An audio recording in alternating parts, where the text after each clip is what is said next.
Ada 10 hal penting yang menyebabkan pasien belum sembuh-sembuh.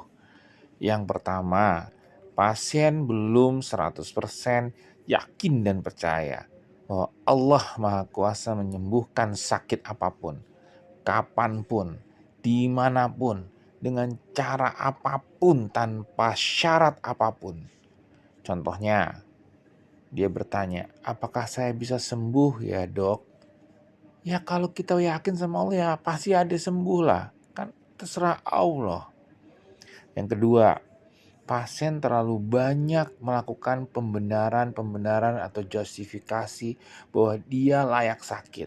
Contohnya, ya wajar lah dok kalau sudah tua kan sakit-sakitan. Nah, itu kan maunya dia sendiri. Yang ketiga, pasien seakan-akan lebih tahu dan lebih pintar dari dokter, sehingga pikirannya tuh fokus mencari hubungan sebab akibat. Mengapa ya begini, kok sakit ya? Mengapa begitu ya? Bahkan cenderung negatif ya. Contohnya, kenapa ya kok sakit terus? Nah, kan dia sendiri yang berpikir kok sakit terus ya. Jadi nggak bersyukur tuh. Yang keempat, pasien sering berkata-kata dan bertindak yang berlawanan dengan harapan dia. Istilah lain tuh paradoks. Contohnya, iya nih dari dulu nggak sembuh-sembuh. Padahal dia pengen sembuh, tapi dia ngomongnya begitu. Ya kan? Yang kelima, pasien terlalu berpikir ruwet. Dan untuk sembuh aja itu kebanyakan syarat. Harus beginilah, harus begitulah, tensinya normal, ini ya dipikirin semua ya, syaratnya macam-macam. Contohnya apa? Kenapa ya kalau lupa minum obat pasti kambuh? Nah, kan lupa juga atas izin Allah. Kenapa harus kambuh? Dia sendiri yang bikin ribet, ya kan? Yang keenam, pasien fokusnya tuh hanya pada sakitnya, bukan pada sembuhnya. Nah, akhirnya apa? Yang dilihat, yang ditonton, yang didengar, terus bergaulnya berhubungan dengan hal-hal yang membahas soal sakit, bukan kesembuhan. Kenapa contoh? Kok dia nggak sembuh-sembuh ya? Tuh ketemunya sama yang begitu. Nonton TV yang sakit, lihat apa dan sebagainya, denger-denger pasti yang sakit ya. Karena fokusnya ke yang sakit. Terus yang ketujuh, pasien menutup diri dan tidak terbuka menerima saran dan masukan dari pasien-pasien yang berhasil sembuh meskipun dengan cara lain.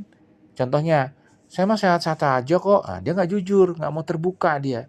Lalu pokoknya saya nggak mau lah, saya nggak mau nyoba, saya maunya ini, harus begini. Nah udah, itu makanya nggak sembuh-sembuh. Yang kedelapan, pasien tidak serius ingin sembuh ya dan tidak mau berkorban agar sembuh ya. Ya kalau boleh dibilang sangat pelit banget ya. Kalaupun ia berkorban itu ya hanya karena terpaksa, tapi bukan karena dia sungguh-sungguh mencintai dirinya sendiri lebih dari apapun. Everything I do lah, yang penting aku sembuh. Nah, itu baru ya kan. Whatever lah, yang penting aku sembuh. Nah, gitu harusnya. Contohnya apa? Kok mahal ya obatnya? Nah, kadang-kadang ditanya, kalau sembuh mau nazar apa? Ya, saya kalau sembuh, saya akan sedekah 100.000. Padahal, dia tuh udah habis puluhan juta, nggak sembuh-sembuh. Kok pengen nazar kalau sembuh ngasih 100.000? Kan pelit banget, ya kan? Padahal dia sembuh juga kan atas izin Allah. Nah, yang kesembilan, pasien nggak mau merubah cara pola hidupnya, pola makannya, cara mengolah makanannya, gitu lagi, cara makannya, jenis makanannya, yang dimakan itu masih banyak mengandung pengawet, pewarna, pengharum, terus perasa, bahan kimia, residu pestisida, ya junk food lah atau makanan sampah kalau di luar negeri istilahnya ya, bahkan jauh dari makanan halal. Nah yang ke-10, teman-teman, pasien nggak sadar-sadar. Dia mengulang-ulang cara pengobatan yang jelas-jelas belum ada perubahan nyata. Tapi terus saja diulang. Berobat ke situ lagi, berobat ke situ lagi, berobat ke dokter itu lagi. Padahal ada banyak dokter, ada banyak rumah sakit, ada banyak tempat pengobatan selain rumah sakit. Minum obat itu lagi, minum obat itu lagi. Padahal ada banyak herbal, ada banyak minuman-minuman orang lain yang menyembuhkan. Ada banyak cara. Lalu mau sampai kapan begitu terus? sakit lagi, sakit lagi, sakit terus. Wa naudzubillah min dzalik ya. Padahal Allah itu hadirkan ada banyak bukti pasien yang bisa sembuh pakai cara lain, ya. Allah berikan jutaan cara agar hambanya itu bisa sembuh, ya. Ya, yang saya heran, apa nggak capek ya? Antri daftar online, belum lagi daftar manual lagi berjam-jam, belum lagi di screening COVID dulu, belum lagi tanda vital dicek tensi dan sebagainya, berat badan dan sebagainya. Masih antri dokter lagi sekian puluh pasien, ya. Belum lagi antri ambil obat itu udah berjam-jam ya. Pasien udah teler duluan ya. Belum lagi minum obat yang seambrek-ambrek. Aduh ya Robbi Rasul, udah capek, udah gitu minum obat juga banyak ya kan, dan terus menerus nggak ada perubahan ya. Belum lagi antri cek lab, cek rongsen atau CT scan, MRI yang aduh itu berhari-hari, hasilnya juga lambat. Masya Allah, astagfirullahaladzim. Nah pertanyaannya adalah, sudah bertahun-tahun berobat, apakah ada banyak perubahan? Ya, atau sama saja? Semakin baik atau burukkah prosesnya? Apakah obat yang diminum semakin bertambah atau semakin berkurang? Apakah sebanding antara upaya yang sudah dilakukan dengan hasil yang didapatkan? Coba direnungkan ya. Renungkan, selama ini sudah banyak loh pengorbanan yang dikeluarkan ya, berkorban waktu, tenaga dari orang-orang yang kita cintai juga tersita waktu, tenaga, pikiran ya.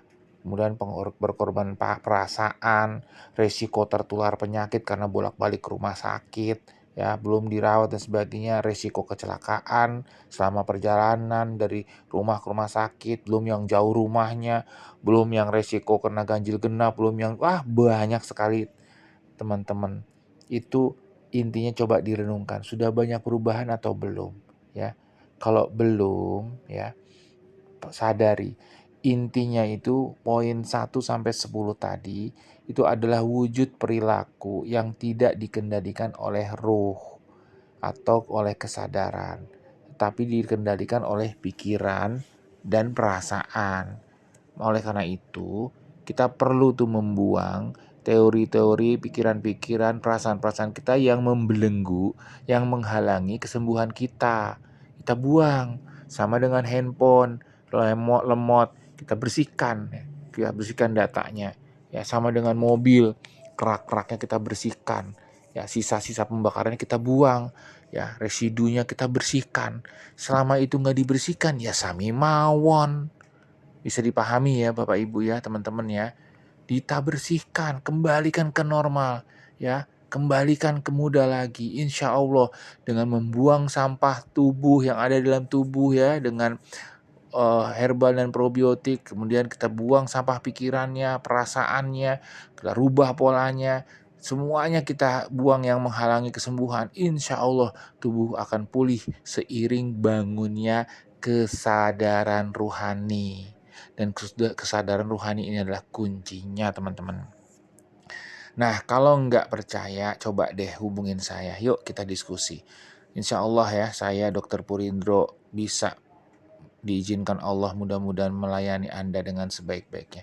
Siapa tahu ya, siapa tahu ada jalan ceritanya sehingga Allah izinkan jadi sembuh lebih cepat ya.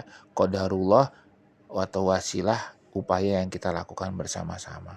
Demikian teman-teman, terima kasih. Assalamualaikum warahmatullahi wabarakatuh.